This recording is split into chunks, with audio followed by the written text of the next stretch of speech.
준비를 하시는 것을 볼 수가 있습니다. 그리고 큰 역사가 일어날수록 큰 이렇게 핍박과 고난이 기다리고 있는 것을 알 수가 있습니다. 그래서 이제 3차 전도 여행의 주 목적은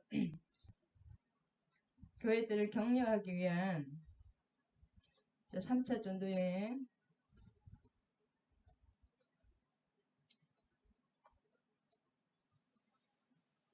3차 전도 여행하면서 또 왔던 길을 다시 또 돌아갑니다. 3차의 주 목적은 메인 퍼포스 영어로 쓰는 게 될 것 같아요. 주 퍼포스 목적이 뭐냐면 교회를 교회들을 세워낸 교회들을 굳세게 하고 격려할 뿐만 아니라 교회들을 격려할 뿐만 아니라 또 뭐가 있습니까? 예루살렘 교회가 너무 어렵기 때문에 교회마다 연보를 거두는 데 있었습니다.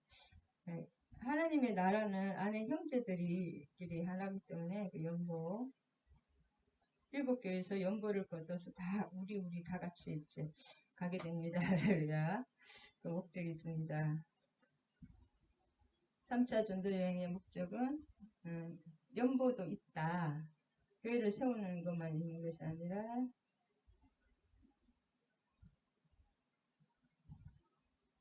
이렇게 안 들리죠?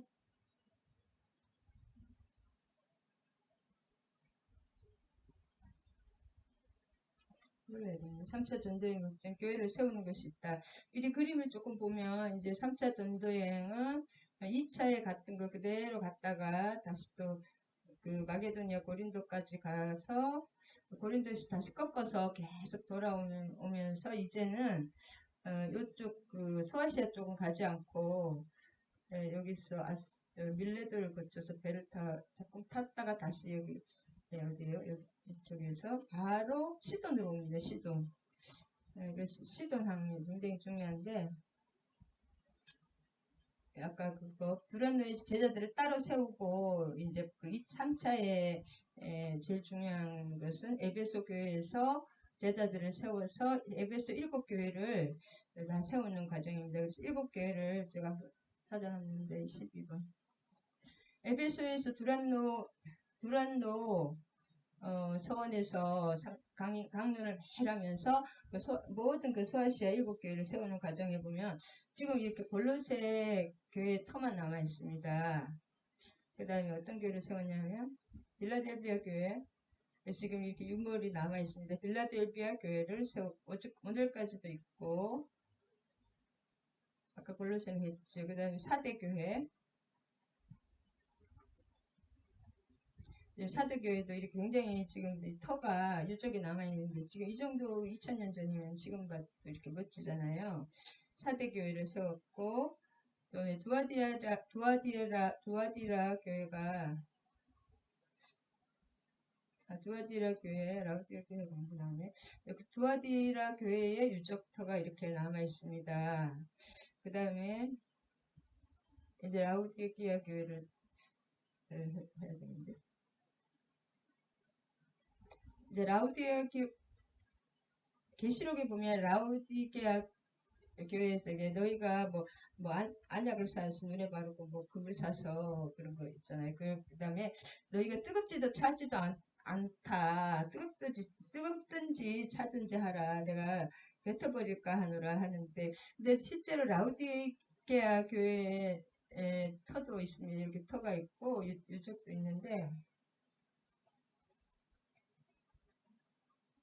그 다음에 여기는 라우디아 교회 히에라볼리에서 그 온천수가 가깝다 그럴까 하여튼 히에라볼리에서 엄청 뜨거운 온천수가 히에라볼리라는 다 폴리스잖아요. 도시국가잖아요. 여기 엄청난 이렇게 석회암으로 다 쌓여 있는데 지금은 여기서 온천의 도시이기 때문에 엄청난 온천수를 뚫어서 라우디게아 지역에 이렇게 수로가 있습니다. 지금 이쪽 보면.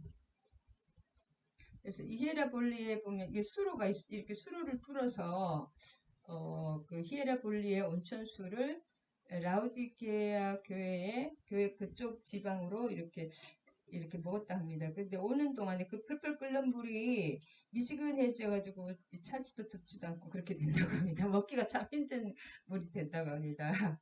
그런 것이 여기서 에베소 교회에서 이런 것을 다 세웠다. 그것을 볼 수가 있습니다. 그 다음에 쭉 한번 순서대로 그냥 순서가 안 맞더라도 한번 보겠습니다. 그 다음에 제자들 서원에서 이렇게 세웠다. 에베소에서 다 세웠다. 이제는 이제 이거는 4차네요. 3차네 할렐루야.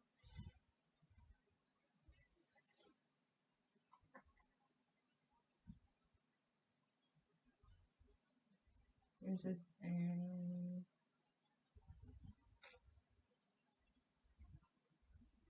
얼굴이 안 나오니까 좀 답답한 것 같아요. 그래서 여기서 사도행전 아까 20장 하던 때부터 다시 나누기를 원합니다. 20장 아까 드로아 지방에서 전도를 하고 난 후에 밀레도에 도착한 이제 돌아오는 길이거든요. 3차 전도여행 돌아오는 길인데 밀레도에 도착한 바울이 에베소 교회 장로들을 청해서 에베소에서는 이제 직접 가진 않고 장로들이 거리가 50km 굉장히 생각보다는 먼데 오라 그래가지고 자기가 이제 사도 바울이 다시는 여기를 로마 예루살렘에 가면은 잡혀서 로마로 압송될 것을 미리 알고 이제 로마로 가면 죽는다는 것을 알잖아요. 그래서 그 에베소 교회가 앞으로 어떤 어려움을 겪을 것인가 그런 것을 미리 다 얘기해 주는 그런 내용이 나옵니다. 그래서 에베소 교회에다가 사도 바울은 엄청난 정성을 들이는 것을 에베소서 서신도 있잖아요. 엄청 그걸 알 수가 있습니다. 장로들이라는 것은 지도자들을 청해서 설교를 합니다. 그래서 지금까지 주로는 이제 여기서는 이제 불신자를 했지만 지금은 이제 신자들을 이렇게 다독이는 역할, 굳건하게 세우는 역할을 하고 자기 그 사도 바울의 자기 고백과 신앙적 결이 얼마나 이렇게 결의가 단단한지 그거를 여기서 볼 수가 있고 그렇지만 인간적으로는 고린도전서에서도 보듯이 인간적으로는 너무 두렵고 힘들었다고 계속 나오잖아요. 그래서 그래 저만 힘든 게 아니구나 이런 사도 바울의 편지를 보면서 저는 참 위로를 받습니다. 이런 대가들도 이렇게 내가 너무 두렵고 힘들었다 그 고린도전서에 2장에 나오더라고요. 참 저도 위로가 되는 것 같아요. 그래서 2장 3절에서 실제로 석 달 동안 있다가 아가야 지방의 수도 고린도에 체류했다. 체류 기간은 3개월이었다. 56년에서 57년입니다. 그래서 고린도에서 여기 가이오의 따뜻한 가이오 하나님 당시 예비를 해줬죠. 가이오의 따뜻한 대접을 받으면서 이 기간에 로마서를 기록했다. 그래서 이 서신은 굉장히 중요하죠. 우리가 아까도 이제 하겠습니다. 그리고 여기서도 또 헤아리고 공모를 하는 거 있죠. 그래서 돌아가기로 합니다. 그래서 사도 바울은 왜 이렇게 빨리 이제 가야 되냐.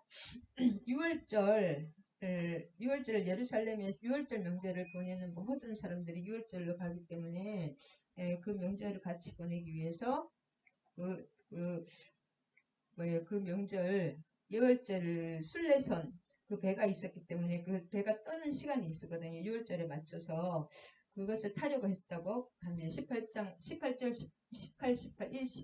18절에 보면 그게 나옵니다.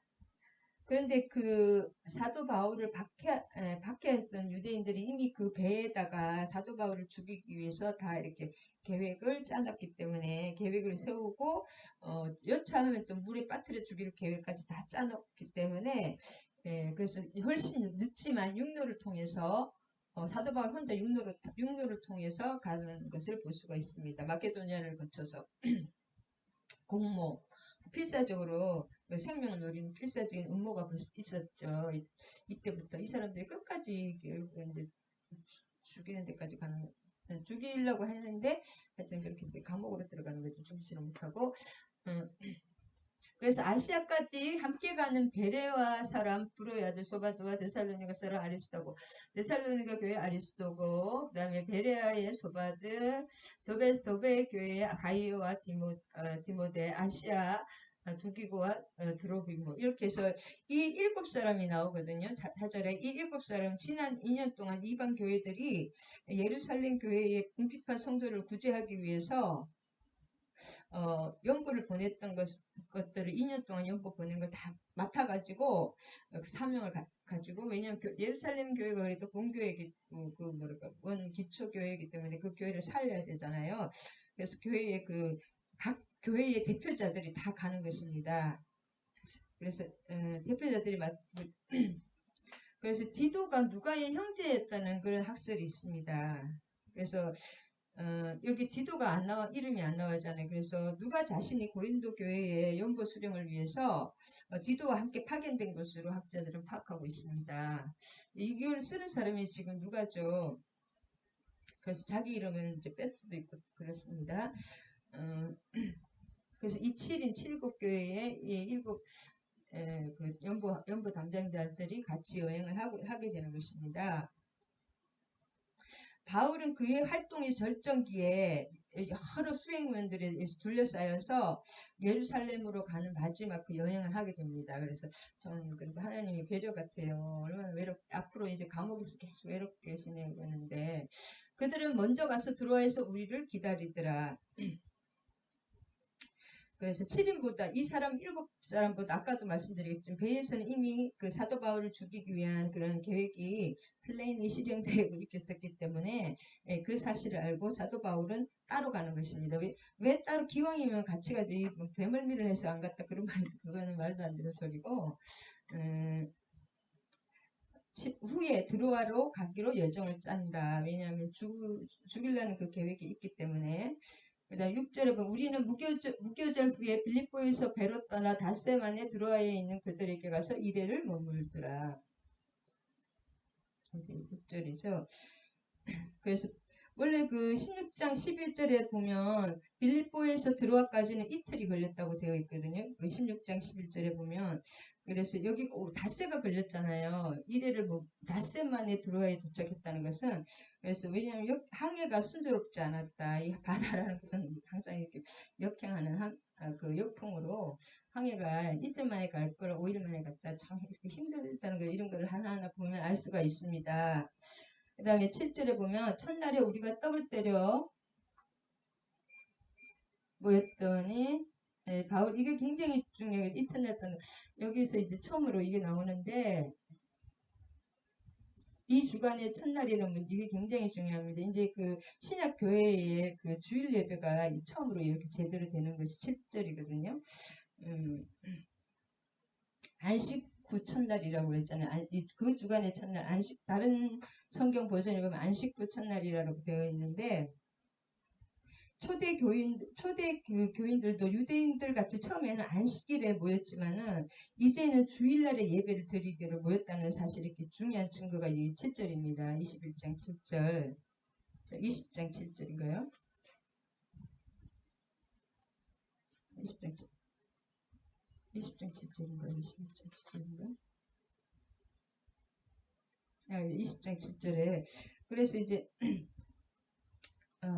그리스도의 부활과 그래서 이게 처음 이제는 그 주일날 예배 드린다는 것이 처음 여기 언급되고 이때부터 계속 이제 주일날 예배를 드리게 되는데 왜냐하면 그리스도의 부활과 성령의 강림이 안식 후 첫날에 일어났기 때문에 주일날 예배 드리는 것이 이때부터 굉장히 합리적인 것 같습니다. 그래서 교회가 이날을 예배일로 지키는 것은 굉장히 자연스러운 변화이다. 왜냐하면 그리스도의 부활을 통하여 죄의 세력과 사망의 권세가 무너지고 참된 안식과 영원한 소망이 왔기 때문에 우리에게 도래하였기 때문이라고 합니다. 이날은 이제 이 안식 후 첫날 이때 또 예배를 드리는 것이 사도 시대부터 지금 그리스도의 우리 그리스도인들의 규칙적인 예배의 날이 이때부터 정해졌다고 합니다. 그래서 이때 유대교와서 기독교가 이렇게 아직 완전히 정립되어 가는 과정이기 때문에 여러 가지 예루살렘 교회에 가면 벌써 혼란이 있잖아요. 율법을 꼭 지켜야 된다고 그러면서 여러 가지 일이 일어납니다. 아직은 기독교가 확실하게 정립되어 가는 과정이기 때문에 14절에 보면 바울이 아소에서 우리를 만나니 우리가 배에 태우고 밀려내려 그래서 이제 사도 바울은 육성으로 갔죠. 따로 뭐 생명을 위협을 받았기 때문에 그렇게 해서 사도 바울을 이렇게 무슨 작전하듯이 탁탁탁 이렇게 하는 것입니다. 그래서 아소에서는 70km라고 합니다. 우리 미들레네 레스보스 섬의 수도 미들레네까지는 70km라고 합니다. 그만큼 걸었다는 거죠. 사도 바울이. 그다음에 17절에 보면 바울이 밀레도에서 사람을 에베소로 보내어 교회 장로 여기서 이제 그 밀레도 아까도 봤지만 밀레도에서 에베소를 직접 안 가고 50km 직선거리로 50km 떨어지면은 완전 직선으로 아닐 거 아니에요. 길에 항상 뭐 직선으로 쫙 뭐 고속도로를 뚫는 게 아니기 때문에 직선으로 50km이기 때문에 굉장히 생각보다 조금 건 거리인데 에베소의 사자들을 보내어 장로들을 청해서 에베소 교회를 세워야 되기 때문에 이제 못 들어오기 때문에 그래서 그 평소에 그 에베소 교회에 대한 사도 바울이 그 관심과 사랑을 어마어마하게 했다는 것을 알 수가 있습니다. 그 다음 18절에 오음에 그들에게 말하되 아시아에 들러온 첫날부터 지금까지 내가 항상 여러분 가운데 어떻게 행하였는지 여러분도 아는 바니 모든 겸손과 눈물이며 유대인의 관계로 말미암아 당할 시험을 참고 주를 섬긴 것과 쭉 이렇게 설교식으로 이제 이렇게 강론을 하시는 것입니다. 유익한 것은 공중에서 거리낌 없이 전하여 가르쳤다. 3년 동안 가르쳤잖아요.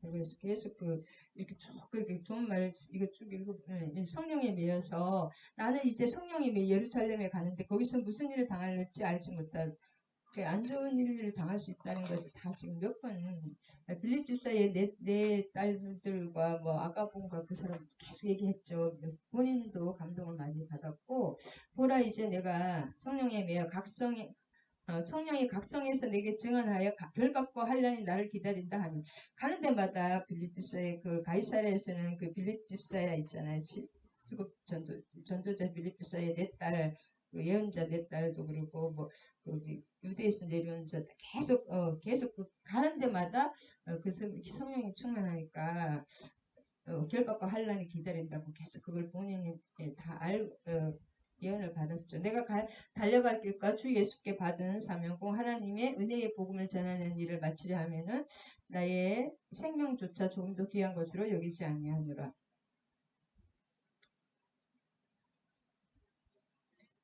아까 첫날부터 지금까지 18절에 보면 첫날부터 지금까지 그 말을 지금 첫날부터 지금까지 항상 여러분 가운데 있었다는 이때 이 31절에 보면 첫날부터 지금까지는 에베소 사역이 어딨냐 31절에 보면 여러분에게 있게 내가 3년이나 밤낮 쉬지 않고 눈물로 각 사람을 훈계했던 것을 그러니까 에베소에서 3천날부터 일곱까지 지금 이게 3년 동안 계속 이렇게 진짜 그 에베소 사람뿐이 아니죠. 일곱 교회를 다 세웠고 어마어마한 사역을 하셨습니다. 여기가 가장 큰 사역을 하신 것 같아요. 다른 것도 큰 사역이지만 3차 전도 여행에서 근데 흉악한 일이라고 나오죠. 계속 바울을 죽이려는 내가 떠난 후에 사나운 이리가 여러분에게 들어와서 그 양떼를 아끼지 아니하니라.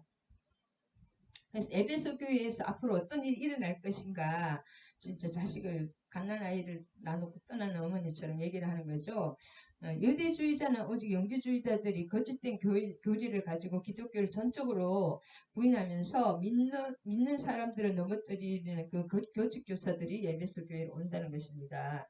그러니까 그 흉악한 이리가 온다는 것입니다. 영지주의와 그 유대주의자들이 그 다음에 그래서 배교의 세력, 그 기독교를 배교하는 그 세력으로 어려움을 겪게 될 그 시대적 성격을 앞으로 그렇게 될 것이고 그런 것을 미리 얘기를 해주시는 것입니다. 예방주사.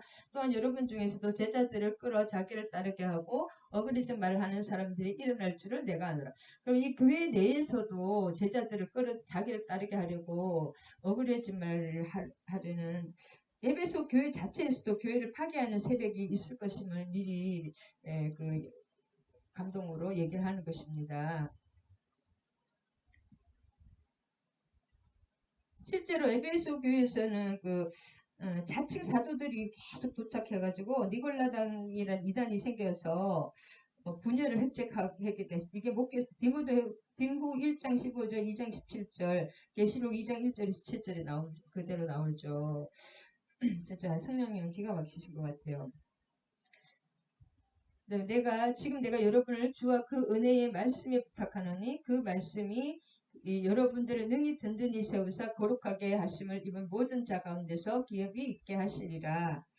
그래서 이게 바울의 그 이 사도 바울이 모범적으로 진짜 신앙생활을 했고 지도자들이 진짜 중성스럽게 그렇게 했지만 그것이 교회를 이끌어가는 것이 아니라 교회를 새로 가는데 진짜 필요한 하나의 방도의 인간의 이런 것들은 방도와 도구일 뿐이고 교회를 안전하게 지키고 우리 성도들을 안전하게 지키는 원천은 주와 그분의 말씀이라는 것입니다. 어디에 부탁하는 우리가 진짜 갓난아이 내가 난 아이를 부탁할 때 믿을 만한 사람에게 부탁하잖아요. 그 믿을 만한 사람이 누구냐면 주 예수님 그리스도와 메시아와 그 말씀이라는 거예요. 말씀이 역사하시는 거지 주님이 역사하시는 거죠. 그래서 그리스도가 그 교회의 머리가 되시고 또 하나님 보좌 우편에 예수 그리스도가 앉아 계시는 분이잖아요. 주님이시고 그 인간 지도자들의 그 모든 그 몸된 인간 지도자들의 수고를 쓰셔서 친히 교회를 세우시는 분은 뭐냐면 주님 그리스도 되신다는 거예요. 그래서 지금 부활하시고 승천하셔서 주님은 어디 계셔요? 지금도 성령으로 우리 안에도 계시고 또 뭐 임하시는 능력으로도 함께 하시지만 교회의 주인으로서 자신의 몸된 교회를 친히 다스리고 계십니다. 지금은. 그 다음에 보좌 우편에도 계시지만 지금 그 방법이 다스리고 교회를 친히 다스리는 방법이 무엇이냐. 이때 그 교회를 다스리는 그 방법은 오직 말씀으로 다스리는 것입니다. 기적으로 다스리는 것이 아니라 성령의 막 이상한 그런 것들로 다스리는 게 아니라 오직 말씀으로 다스리시는 것이다.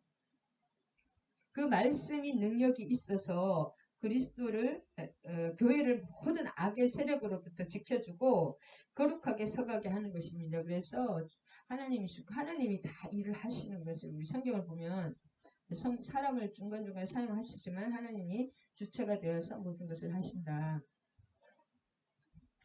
그래서 내가 복음이 되면 안 됩니다. 하나님을 부리려고 하면 큰일 납니다. 하나님 나를 사랑하고 나를 위해서 또 일을 해주시지만 하나님의 그 작정 안에서 우리가 되는 것이 우리가 하나님의 원수 돼서 계속 그렇게 하면 안 됩니다. 그렇게 하면은 우리는 이제 하나님이 적그리스도 입장으로 들어갈 수 있습니다. 하나님의 주권주의라는 것을 강조하기 위해서 제가 그렇게 말했습니다. 아까 여기다 했었네요. 이제 빨리 해야 되겠습니다. 21장을 보면, 자, 21장을 요약해보면, 그 20장에서는 그 여러 가지 유두골로 살린 것 그런 것도 뺐습니다. 자, 21장에 요약해보면, 예루살렘 교회에 이제 돌아오게 되는데, 예루살렘 교회는, 할례와 율법을 굉장히 중요시하는 그 유대 기독교인들이 좀 그냥 그게 대다수를 차지하고 있었고 이를 불식시키기 위해서 장로들은 형제 다른 나시들 4명의 나시린들과 함께 예식을 할 것을 바울에게 요구하였습니다. 왜냐하면 그런 다른 사람들의 그 가난한 사람들이 돈이 굉장히 많이 들거든요. 실은 이게 그냥 돈 조금 드는 게 아니라 그 돈을 하고 같이 이렇게 하면 정결 번제를 드리고 화목제를 드리고 또 소제를 드리고 여러 가지 돈도 드리고 일주일간 계속 이렇게 정결케 하는 그것을 다른 사람들 것까지 좀 굉장히 그것을 좋은 일로 받아들이거든요. 자신도 같이 하면서 그렇게 하라고 해서 그렇게 하는 거 함께 예식을 할 것을 바울에게 요구해서 바울에는 쉽지 않아도 돼 율법이나 할례나 그 어떤 그 형식보다 내용이 중요하였으므로 안 해도 되는데 이것을 그 사람들이 하도 그러니까 그냥 이렇게 하는 것입니다. 맞춰서 사람들에게 맞춰주느라고. 근데 어떤 학자들은 이 바울이 이것을 타협했다. 그 다음에 바울의 이것을 실패했다. 그렇게 주장하는 사람도 있습니다. 그래서 이 3차 전도 여행을 이제 끝마친 바울이 1절에서 26절까지 사도행전 21장을 보면 이제 예루살렘으로 돌아오잖아요. 예루살렘에 왜 돌아오냐? 원래 안디옥으로 가도 되는데 예루살렘 교회가 힘들기 때문에 물질과 그 헌금을 가지고 돌아온 거예요. 도와주드리기 위해서. 그 다음에 예루살렘에서 바울은 제수의 몸으로 지금 이제 로마로 끌려가게 되는 것입니다. 26절까지 보면. 그래서 우리가 그것을 작별하고 배를 타고 이제 예루살렘으로 고소로 가서 있으나 로도에 이르러서 바다냐로 가서 베니게로 가는 배를 타고 가다가 베니게 페니키아죠. 두로 시돈 구부를 바라보고 왼편에 두고 수리아로 향하여 수리에서 상륙하여 베어짐을 풀려합니다. 제자들이 찾아서 그래서 여기서 이제 우리라는 말이 네 곳에 나오는데 우리가 지금 여기서 네 곳에 16장 10절, 20장 5절, 21장 1절, 27장 1절, 28장 16절에 나오는데 우리가 누구냐? 바울과 누가 드러비모 아리스다고.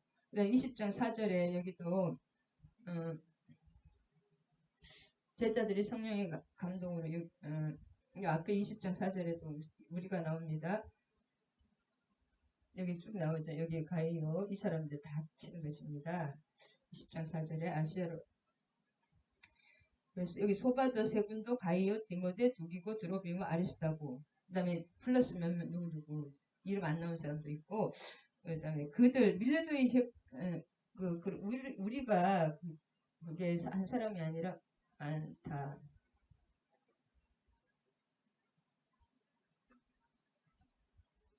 자, 우리가 누가 더 포함됐다는 거죠.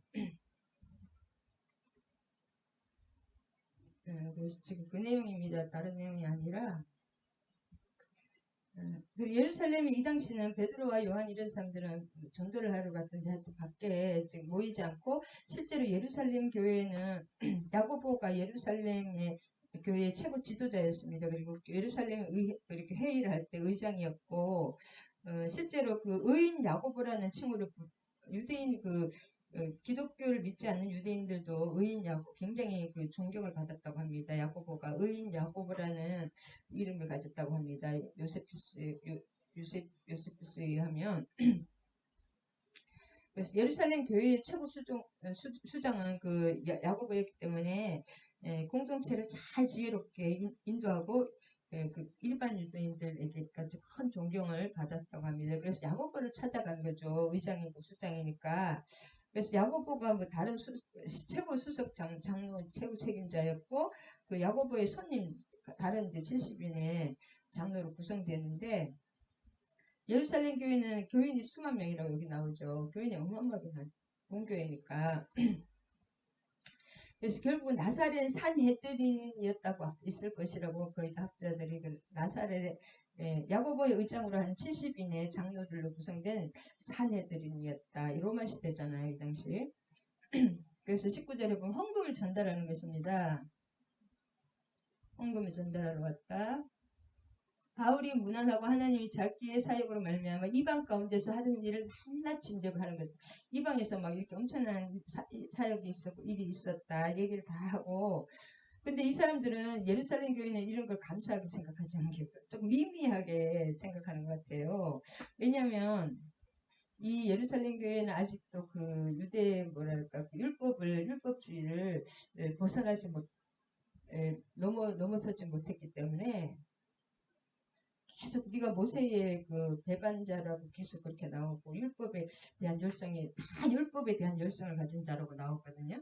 그게 수만 명이 다 20절에 보면 여기 수만 명이 있는데 예루살렘 교회가 다 그들이 열정으로 율법에 열심히 다 율법의 열성을 가지고 그러니까 율법을 그 바리새인들이죠. 율법으로서 구원받는다는 그런 주의라는 거예요. 그리스도도 믿고 율법도 믿고 두 가지를 다 해야 된다는 것인데 이 사람들은 그런 사람들이 다 대부분이 다 야고보가 이렇게 말하는 거죠. 그래서 이제 이 사람들이 그 바울이 잘못됐다고 얘기하는 것이 네가 이방에 있는 모든 유대인들이 가르치되 모세를 배반했다는 거예요. 하나님 모세를 배반한 것은 하나님을 배반했다는 거죠. 그 아들들에게 할례를 행하지 말고 관습을 지키지 말라 이렇게 말했다는 거죠. 그것을 다 들었다 우리가 소문으로. 아 어떻게 큰일 났는데 어찌할꼬 이렇게 말하는 거예요. 왜냐면 어찌할꼬 왜냐하면 바울의 그 비방하는 소문이 지금 다 있기 때문에 이 성도들이 오면은 이 바울을 가만히 율법에 매이지 않는 바울의 행위를 용납하지 않을 것이다. 이 본인들도 그렇게 생각하고 대부분 그렇게 생각을 하고 있습니다.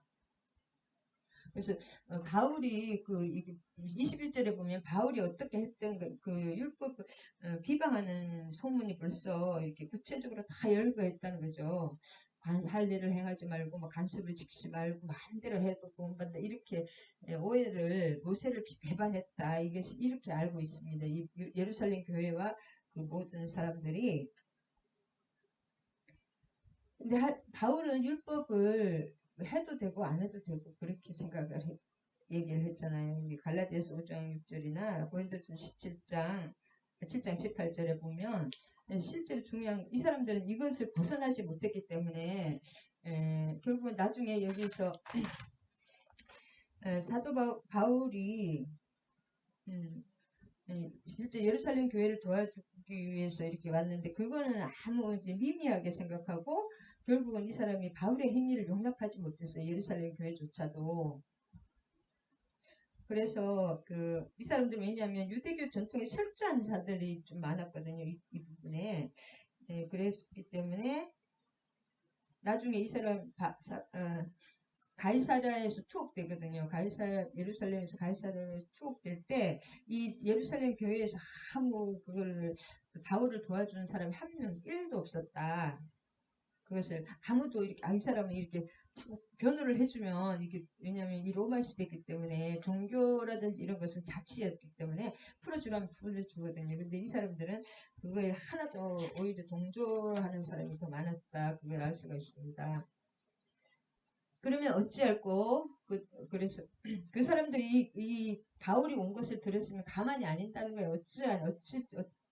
심각한 바울이 신변에 대한 심각한 고민이 벌써 고민 중이라는 것을 죽이려는 사람이 많다는 것을 알시를 하고 있습니다. 그래서 예수님도 그렇게 죽이려고 했잖아요. 바리새인들이나 막 대제사장 그 똑같습니다. 바울이 온 것을 다른 그 교인들에게 알려질 것이며 바울을 오해한 사람들이 거센 공격적으로 그냥 바울을 그렇게 공격으로 나올 것을 이미 안다는 거예요. 이 사람이 왜냐하면 모세를 배반했다. 그럼 하나님을 배반하고 율법을 배반한 사람이잖아요. 이 사람들이 보기에는. 그래서 그 서원하는 사람 그러면 이 사람들이 꾀를 낸 거예요. 어떻게 바울을 살려야 돼. 그 하나님의 역사에는 별로 관심이 없는 것 같아요. 하나님 어떻게 그 이방인을 그런 거 역사 없고 보면 자기 이스라엘 율법 그것을 벗어나지 못했습니다. 예루살렘 교회는. 그래서 하나님이 이제 예루살렘 교회에서 안디옥 교회로 촛대를 옮겼지만 결국은 이 예루살렘 교회에서 이제 로마로 잡혀가는 거잖아요. 이 서원 그래서 어떻게 깨를 낸 거예요. 서원은 독주를 마시지 말고 머리를 깎지 말고 시체를 갖가지 하지 말는데 이렇게 서원을 하는데 그 결례 비용을 내라는 거예요. 네 사람이 서원을 했는데 그 비용을 네가 내고 다 같이 이렇게 일주일 동안 그걸 결례를 하라는 거죠. 희생제물로 이때 결례를 뭐냐? 1년 된 번제물로 1년 된 수양 한 마리, 속죄제물로 1년 된 암양 한 마리, 그다음에 화목제물로 1년 된 수양 한 마리, 그 외에 무교병 과자 이런 것들이 돈이 굉장히 많이 든다고 합니다. 이 결례 비용이 뭐예요? 양만 3마리잖아요. 1년 된 양이 또 얼마나 비쌉니까? 여기는 성전에 깨끗한 양.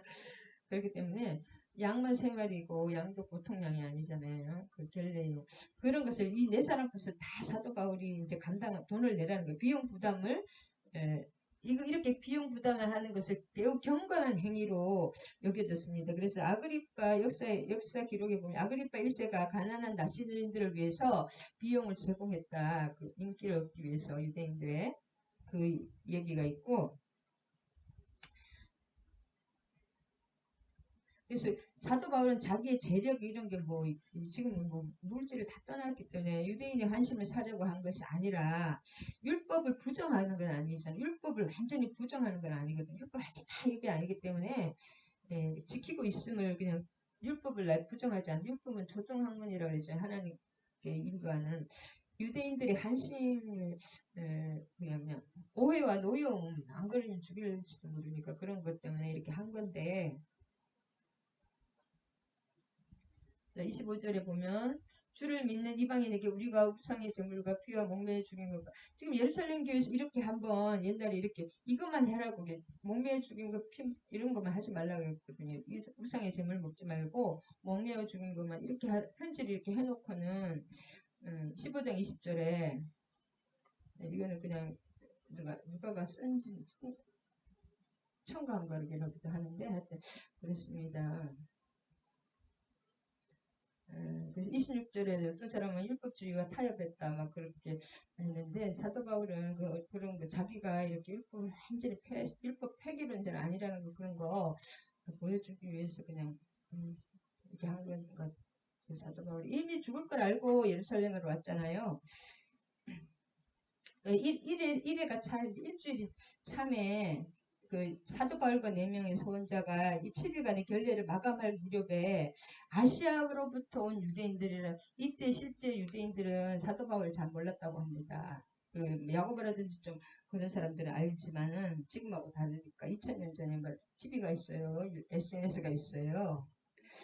근데 이 사람들은 에베소에서 올라온 유대인, 디아스포라 유대인들로 오순절을 지키기 위해서 27절에 왜냐 오순절이나 유월절 다 지키기 위해서 왔던 것 같다고 합니다. 예루살렘 유대인들은 바울을 몰랐다고 합니다. 실제로. 근데 그 에베소에서는 3년 동안 계속 그 에베소 사람들은 바울을 잘 알았고 특별히 에베소 사람 드로비모를 알고 있었다는 것입니다. 이 사람들은. 왜냐면 유대인들은 모를 거 아니에요.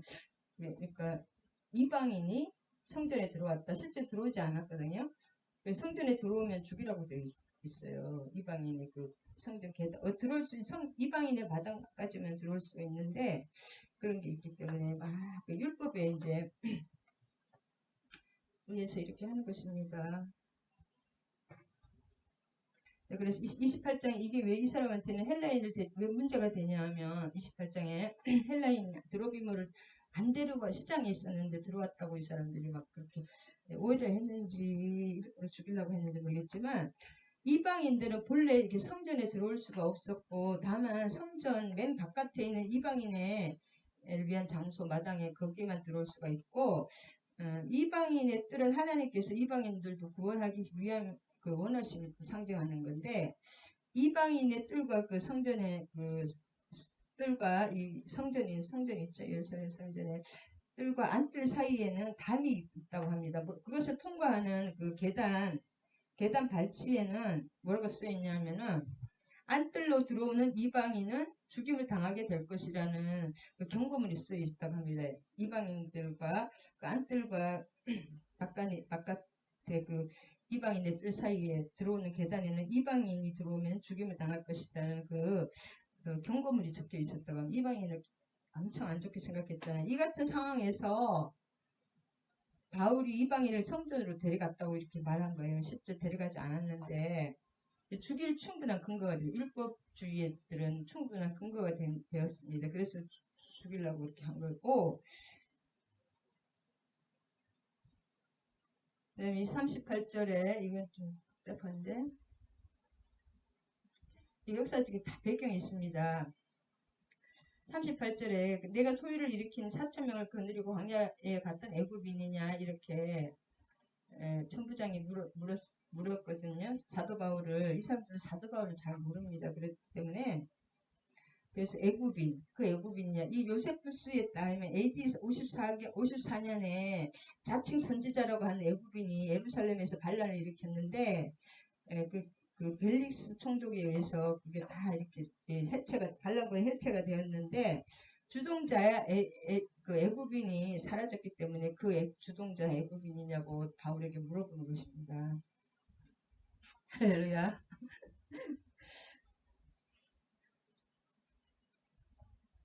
그래서 3년간의 선교 활동을 이제 에티오피아를 알 수 있었고, 이제 빨리 요약을 하고 빨리 마무리하겠습니다.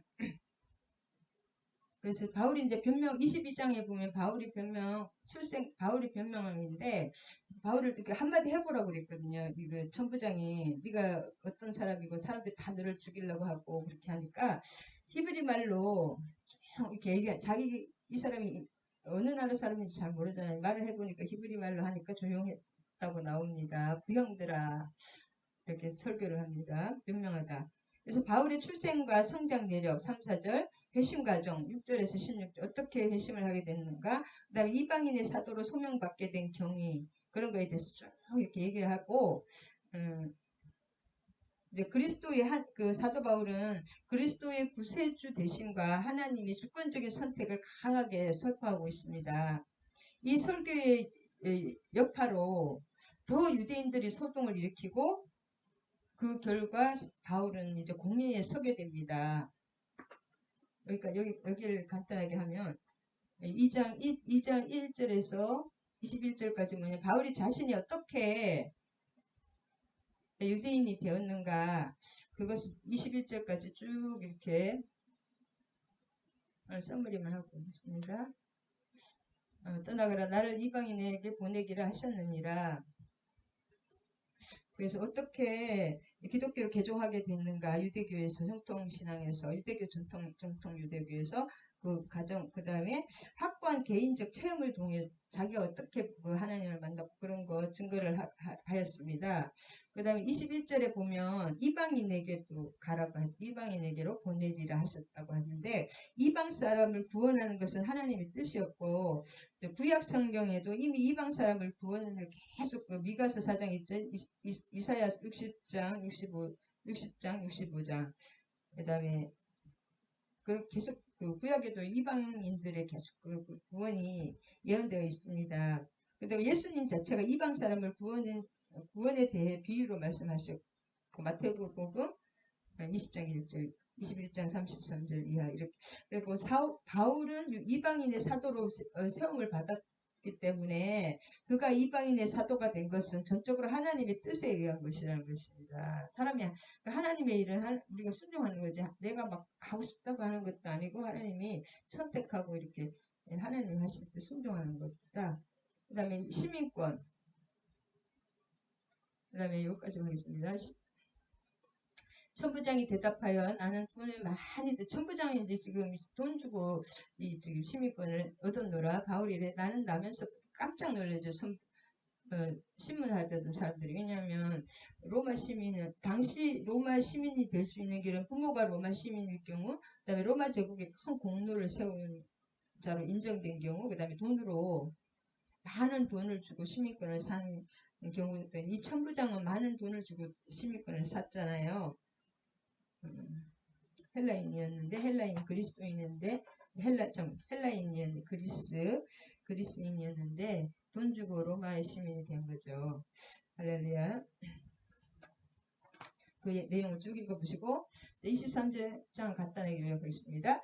바울은 모진 23장 요약하면 고초 속에서도 신앙 양심을 팔기는커녕 오히려 강단 있게 복음을 전파하고 악인의 죄를 경고하고 있습니다. 23장에서 공회를 주목하여 공회에서 그 다음에 유대인 40명이 이제는 바울을 살해하려고 그 다음에 복음 악인의 죄 이런 걸 참 말하는 거 싫어하잖아요. 유대인 40명이 바울을 살해하려고 하였으나 사람의 생명, 특히 색한 자의 목숨은 하나님의 주권 속에 있다. 바울은 천부장의 도움으로 통해서 생사의 기로에서 벗어날 수 있었다.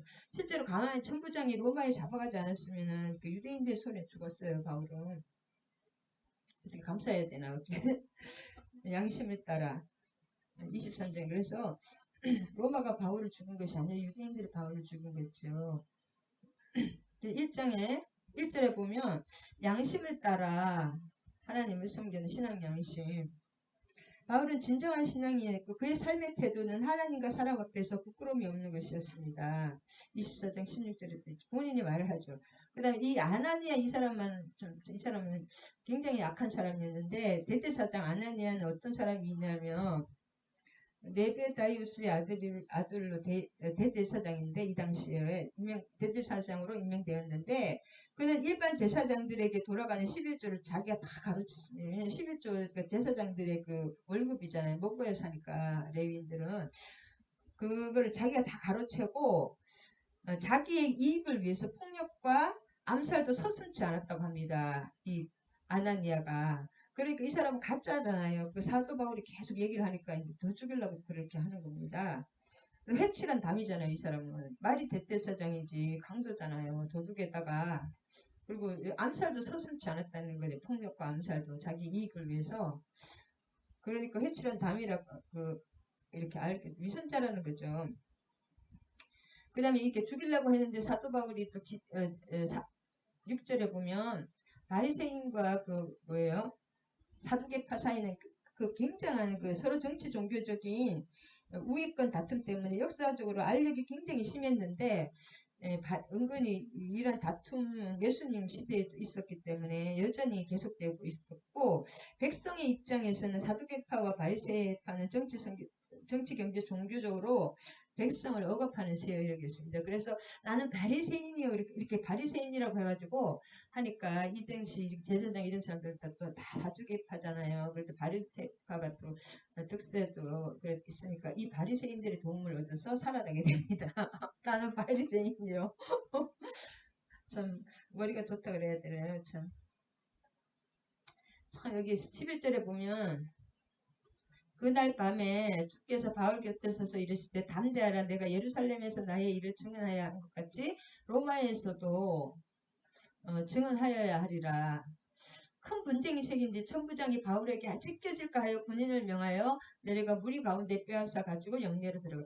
이게 천부장이 가만히 놔두면 백성들이 바울을 죽이게 생기는 거예요. 그래서 찢길까 하여 그 영내로 들어가라고 한 것입니다. 그래서 아마 그러니까 자기 백성을 도우기 위해서 왔는데 죽이려고 하니까 바울이 진짜 얼마나 지치겠습니까? 그 모진 전도 여행을 이제 끝나고 안식을 해야 되는데 또 이렇게 하니까 그래서 마울이 얼마나 지쳤는지 이때 상당한 의식소침 중에 슬픔에 잠겨 있었을 것인데 그 자기의 신실함에 대한 주장이 부당하게 오히려 모욕으로 오히려 죽이려고 그런 거부당했으며 의에 대한 그 열정도 꺾였을 것이다. 특히 동족을 향한 그의 복음 전도는 굉장히 좌절되었잖아요. 그날 밤에 바울에게 가장 인생의 가장 어두운 시기에 속하였을 것인데 그러나 그에게는 꼭 충만한 광채가 넘치게 됩니다. 주께서 그의 곁에 서서 위로하시고 격려하시며 인정하시게 우리가 가장 힘들 때 하나님 나타나셔요. 너무 진짜 삶의 어떤 진짜 어떤 힘조차 사라질 때 그래서 하나님이 이렇게 기적을 많이 체험하는 사람 같다고 그 자랑할 거 그 사람이 그만큼 힘들었다는 거예요. 바울이 너무 힘드니까 도저히 이제 자기가 마음이 얼마나 무너지겠습니까? 그럴 때 주님께서 나타나시는 것입니다. 격려하시고 저에게 친히 나타나시고 위로하시며 인정하십니다. 그러면 하나님의 주의 믿음이 오겠죠. 믿음은 뭐예요? 들음은 그리스도의 말씀. 주님이 말씀하시면 믿음이 갑자기 진짜 이렇게 바닥에서 올라가는 것입니다. 그 다음에 그게 이루어지기 때문에 믿지 않으려고 해도 믿게 되거든요. 주님의 말씀은. 그래서 주님이 함께 하신다. 내가 너와 함께 주님이 내가 예루살렘에서 저는 잘한 것 같이 이제 로마에서 너와 함께 내가 할 것이다. 힘내라. 내가 너와 함께 하느니라. 임마누엘이라고 이렇게 위로해 주시는 것을 알 수가 있습니다. 그 다음 24절 오늘 여기까지만 하겠습니다. 바울을 태워 총독 벨릭스에게로 무사히 보내기 위하여 짐승을 준비하라 명하며 이 총독 벨릭스는 제11대 유대 총독이었는데 원래 노예였습니다. 그 태생이 안 좋았던 사람들이 상처가 많은 사람이 좋을까요? 안 좋아요. 그 노예에서 자유인이 되었고 로마의 그 관원이 되었는데 벨릭스는 성격이 잔인해서 모든 그 반란을 사정없이 억압을했습니다. 이 사람이. 그 때문에 온건한 그 유대인들까지도 분노하여서 더 많은 자꾸 너무 지나치게 그렇게 억누르고 막 고통을 주니까 그냥 순하고 그 온건한 사람들도 계속 폭정을 일으키는 거예요. 못 살겠다. 반란이 굉장히 많이 일어났다고 합니다. 그러니까 반란 이런 걸 좀 내려야 되겠죠. 천부장 입장에서는 이 총독 벨릭스 자체가 반란을 일으키는 성격이니까 워낙 폭압적으로 하기 때문에 이 사람이 유대인에게 잡혀 죽게 된 것을 내가 로마 사람인 줄 들어 알고 군대를 거느리고 가서 구원하였다가 이 사실이잖아요. 이 천부장이 구해준 것이에요. 30절까지 요약해보면 27절에서 30절 천부장 루시아는 예루살렘에 있었던 일을 총독 그 벨릭스에게 보고하고 자기가 로마 시민인 바울을 구원하였다고 하십니다. 이 사람 로마 사람 시민권 있잖아요. 그리고 그 바울을 절박한 사실을 자기가 결박했다고 로마 시민이 결박하면 안 돼. 그것은 빼고 자신의 그 책임을 면하려는 그 태도, 내가 로마 시민을 구했다고 그렇게 좋게만 얘기를 하는 것을 볼 수가 있습니다. 할렐루야. 그래서 사도 바울이 앞으로 얼마나 또 로마도 보아야 하리라. 로마에 가서 실제로 엄청나게 로마에 도착해서 그 2년 동안 셋집에 아직 그러니까 그 정식 재판을 받기 전에 그 셋집에서 2년 동안 있었던데 그것을 이제 그레데로 가고 막 입장을 계속 많이 했는데 그레데 미안 한번 또 보고 끝내겠습니다. 아까 히에라폴리스 그레데 섬으로 이제 저 로마로 직행하는 것이 고린도 아폴로신전 고린도에 빙그리 항구 시간 없어서 빨리 할 것 같습니다. 네, 가이사르 항구 가이사르의 왕 이름이죠. 가이사르 항구에서 잡히고 레기온 28장 13절 피타고라스 철학 중심지 그 다음에 3관이라고 28장 15절에 나옵니다. 여관 세계 여관 그 다음에 무라의 27장 5절 로마 야외 극장 앞으로 로마 이제 브디올 원형극장 지난번에도 여기 맹수들을 준비하기 관리하던 지하가 그대로 지금 보관되어 있다고 합니다. 그 다음에 시돈의 사루밭 3차에서 올 때 시돈으로 해서 그렇게 들어갔거든요. 그 다음에 28장 수라쿠사의 카타콤이 지금도 있다고 합니다. 바울이 머무르는 동안 복음을 전파하고 카타콤에서 이렇게 전도를 했습니다. 그래서 바울이 얼마나 힘들고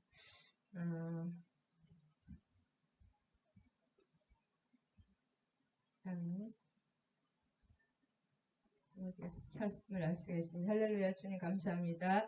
우리가 또 바울의 3차 여행 끝나고 다시 로마로 예루살렘으로 귀환해서 예루살렘 교회에서 그 수많은 유대교 그 열심주의자들 기독교인에 의해서 율법을 지키지 않는다고 에베소에서 그 많은 디아스포라들이 와서 사도 바울을 죽이려고 하는 것을 알 수가 있었습니다.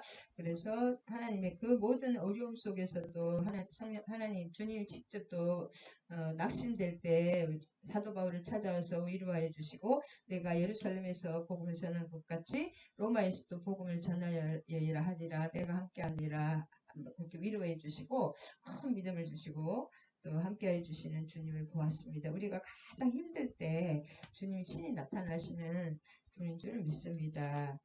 그래서 우리가 살든지 죽든지 주님을 위해서 사도 바울처럼 사는 항상 말씀과 성령의 통치 안에 우리 인격이 성령에 의해서 완전히 지배되는 그런 성령 충만한 삶을 살기를 원합니다. 주님만 바라보며 성령은 삶을 살기를 원합니다. 사도 바울을 본받기 원합니다. 큰 믿음 주시옵시고 함께해 주실 주님 임마누엘 하나님 내가 너와 함께하니라 두려워하지 말라 놀라지 말라 내가 의로운 손으로 너를 붙들고 있노라 내가 도우리라 내가 반드시 너를 도우며 승리하게 하리라 말씀하시는 주님 감사를 드립니다. 모든 말씀 우리 주 예수 그리스도인을 받들어 감사드리며 기도드립니다. 할렐루야. 주기도문과 축도하심으로 예배 마치겠습니다. 하늘에 계시는 우리 아버지야 이름이 거룩히 여김을 받으시오며 나라가 임하시오며 뜻이 하늘에서 이루어진 것 같이 땅에서도 이루어지이다. 오늘 우리에게 일용할 양식을 주시옵고 우리가 우리에게 죄진 자를 사하여 준 것 같이 우리 죄를 사하여 주시옵고 우리를 시험에 들게 하지 마시옵고 다만하게서 구하시옵소서. 나라와 권세와 영광이 아버지께 영원히 있사옵나이다. 아멘 아멘. 축도하시겠습니다. 이제는 우리 주 예수 그리스도의 한량없는 은혜와 하나님 아버지의 극진하신 사랑과 성령님의 내주 교통 충만하심이 이제로부터 영원히 함께 하실 것을 축원하옵나이다. 할렐루야. 아멘. 사랑하고 축복합니다.